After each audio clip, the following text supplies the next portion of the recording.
هالو ویگت. سلام دوستان، حالتون چطوره؟ مصاحبه کاری شرکت میکنی. یکی از سوالات مهم کارفرما ازت اینه که توی این رشته‌ای که میخوای مشغول به کار بشی قبلا چه کارهایی انجام دادی، چه تجربه‌ای داری و تو باید تمام کارهایی که تا الان انجام دادی رو به صورت سابقه، به صورت رزومه براشون ارائه کنی و اصولا هم باید با گرامر گذشته این کارو بکنی. من قبلا فلان کار رو انجام دادم، قبلا فلان تجربه رو به دست آوردم و الی آخر.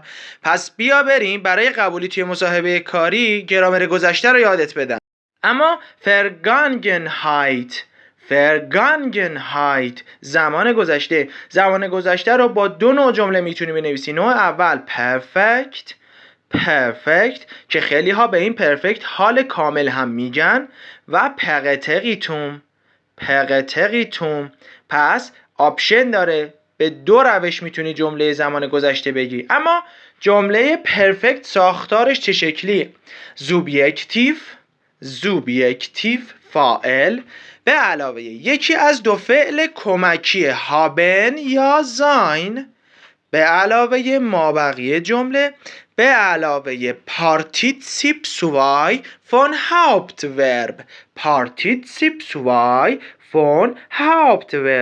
هاوپتورب منظورم فعل اصلی جمله است. هابن و زاین هم فعلن، اما فعل کمکی ما که در جایگاه دوم میان و با فاعل صرف میشه. جمله یه فعل اصلی هم داره که یه حالتی داره به اسم پارتیسیپ سوای، حالت دوم فعل میشه که این کلمه میره و آخرین کلمه در جمله قرار میگیره، در جایگاه آخر جمله قرار میگیره و همه فعل ها هم پارتیسیپ سوای دارن. مثلا فعل گین رفتن، پارتیسیپ سوای فعل گین میشه گگانگن یا مثلا ماخن انجام دادن، گماخت یا مثلا کومن آمدن، گکامن و همینطور پارتیسیپ سوای فعل کاوفن خریدن میشه گکاوفت. دقت کنین دوستان، این فقط 4 مثال بود که من اینجا آوردم. همه افعال یک حالتی دارن به اسم پارتیسیپ سوای. اما یک جمله پرفکت چه زمانی با زاین ساخته میشه؟ ما گفتیم یا با زاین ساخته میشه یا با هابن. چه زمانی الان با زاین باید ساخته بشه؟ زمانی که فعل اصلی جمله جزء 3 دسته باشه. دسته اول بهش میگیم افعال حرکتی، Bewegungsverben، افعال حرکتی مثل گین رفتن، kommen آمدن، fahren حرکت کردن یا راندن، fliegen پرواز کردن، fallen افتادن، landen فرود آمدن، laufen راه رفتن یا دو آهسته رفتن، wandern کوه پیمایی کردن یا مهاجرت کردن، springen پریدن، rennen دویدن، jugend این هم یعنی دویدن، schwimmen شنا کردن و spazieren قدم زدن. همینجور که میبینید دوستان این افعال حرکتی هن. یعنی شما را از یک نقطه A به یک نقطه B حرکت میدن. پس به این جور افعال میگیم افعال حرکتی. یا دسته دوم افعال که بهشون میگیم افعال تغییر حالتی، Änderungsverben مثل sterben مردن، einschlafen به خواب رفتن، aufstehen بلند شدن، بیدار شدن، aufwachen این هم یعنی بیدار شدن، aufwachsen بزرگ شدن، رشد کردن، geschehen اتفاق افتادن، klettern صعود کردن، بالا رفتن، umziehen einziehen جابجا شدن، نقل مکان کردن. umsteigen، aussteigen، einsteigen، سوار و پیاده شدن، رو به جلو حرکت کردن، بالا رفتن.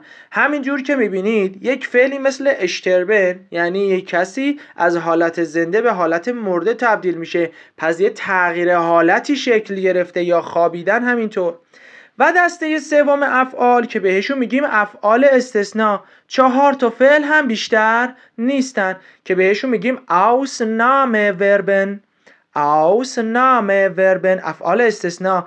sein که خوب میشناسیدش، یعنی بودن یا وجود داشتن. passieren یعنی اتفاق افتادن. werden یعنی شدن.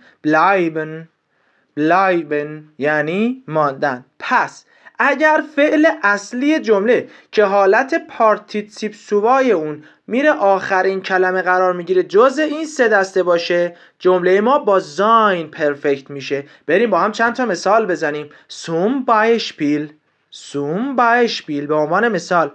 ich gehe ins Kino. من به سینما میرم. حالا میخوام بگم من به سینما رفته بودم.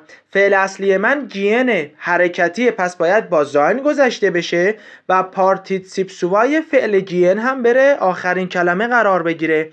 میشه ich bin ins Kino gegangen. یا مثال بعدی. du fliegst nach Deutschland. تو پرواز میکنی به سمت آلمان.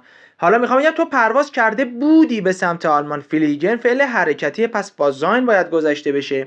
du bist nach Deutschland geflogen.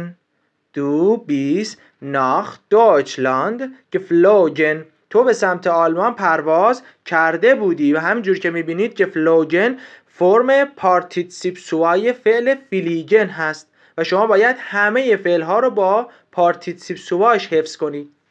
یه مثال دیگه. ihr schwimmt ins Schwimmbad. شماها شنا میکنید در استخر. حالا میخوام بگم شماها شنا کرده بودید در استخر. ihr seid ins Schwimmbad geschwommen. شماها در استخر شنا کرده بودید. همینطور که میبینید geschwommen فرم پارتیسیپ سوای فعل شویمن هست که حرکتیه و با زاین جمله پرفکتش ساخته شده. بریم 3 تا مثال دیگه با هم بزنیم. این بار شما قبل از اینکه مثال بیاد تشخیص بدید ممکنه جمله چی نوشته شده باشه. ich bin ein Lehrer. فعل زاین جزء افعال استثناء بود، پس با خود زاین جمله پرفکتش ساخته میشه. ich bin ein Lehrer gewesen. یا این مثال. wir stehen um 7 Uhr auf. ما ساعت 7 صبح بیدار میشیم. حالا میخوام بگم ما ساعت 7 صبح بیدار شده بودیم. میگم wir sind um 7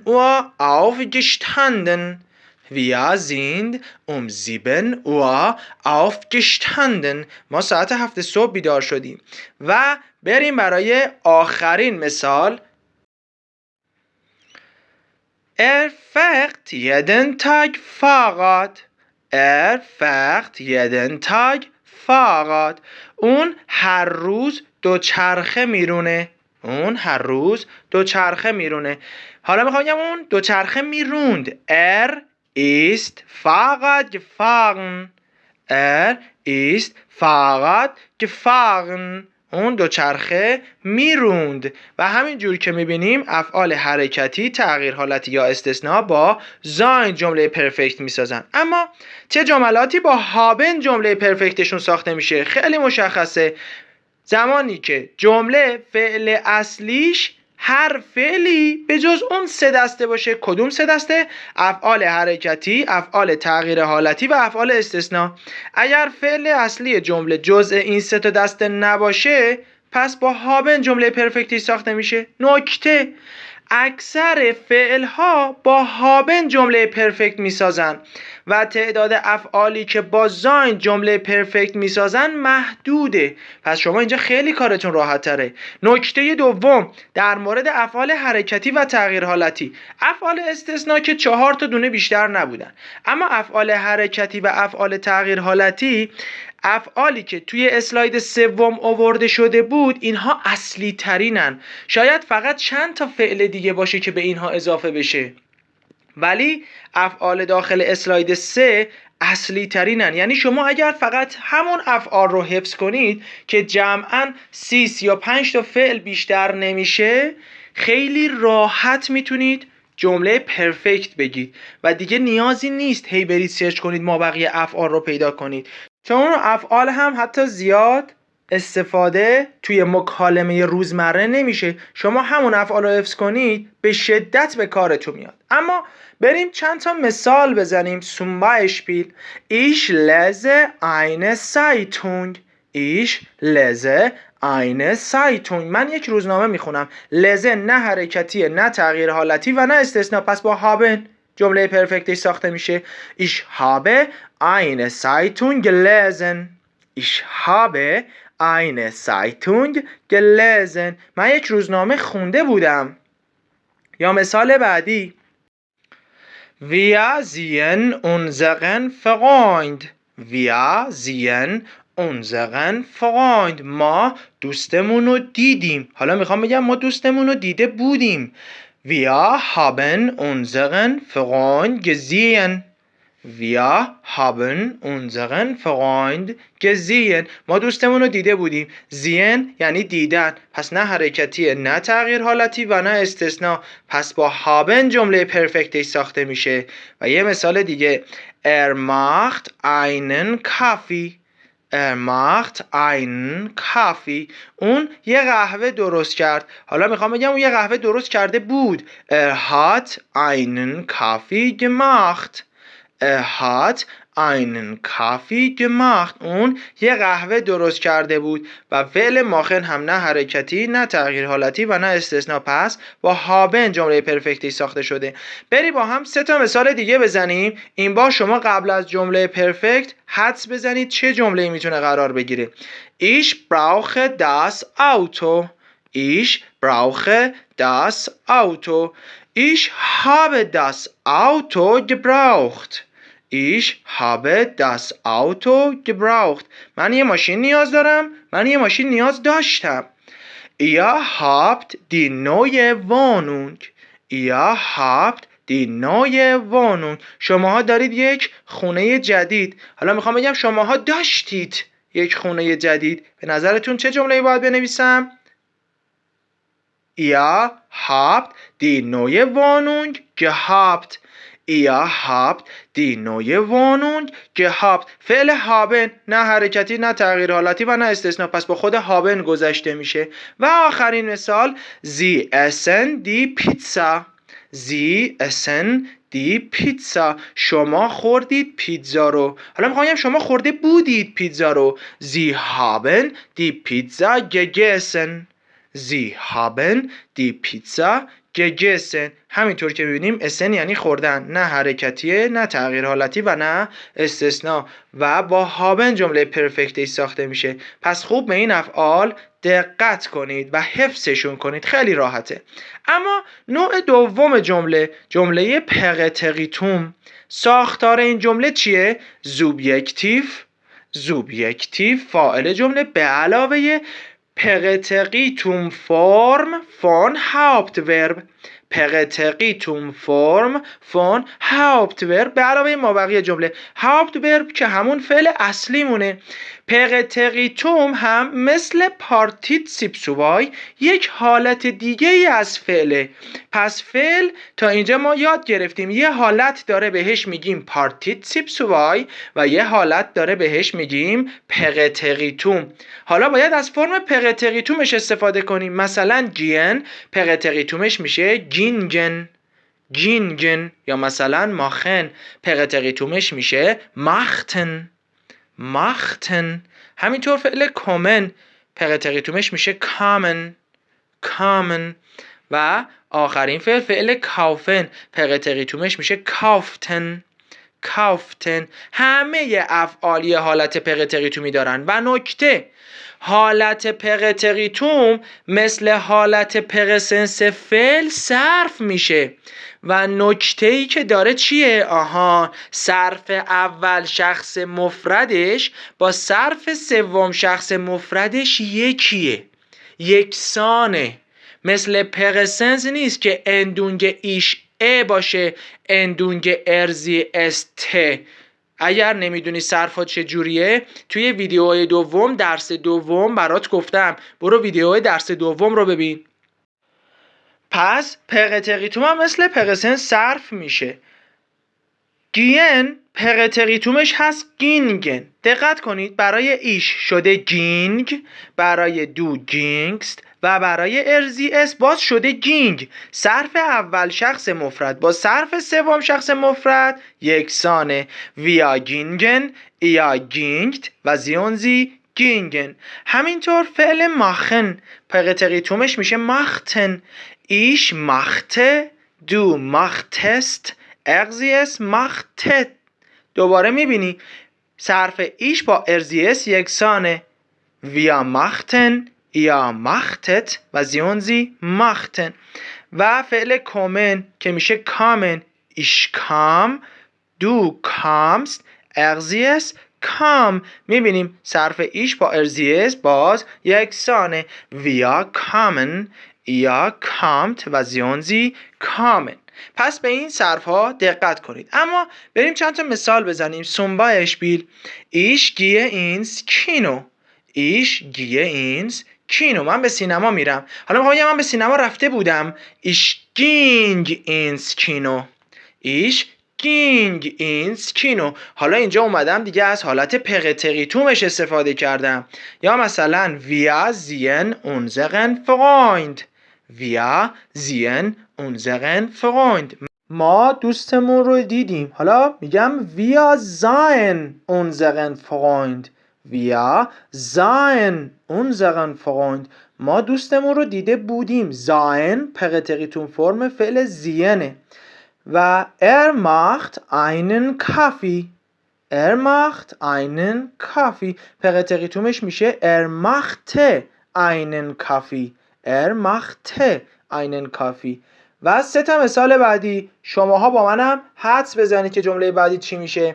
Sie kommt aus dem Iran، Sie kommt aus dem Iran. او از ایران اومده. حالا میخوام بگم اون از ایران اومده بود. Sie kam aus dem Iran، Sie kam aus dem Iran. مثال بعدی Du kaufst eine Tasche، Du kaufst eine Tasche. تو خریدی یک کیف. حالا میخوام بگم تو خریده بودی یک کیف. Du kauftest eine Tasche، Du kauftest eine Tasche. و آخرین مثال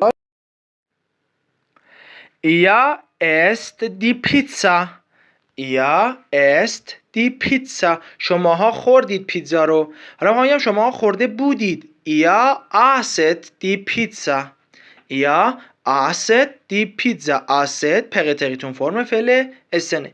پس میتونیم اینجوری هم بگیم. ما یه جمله پرسنسی داشتیم در زمان حال، اشگیه این سکینو.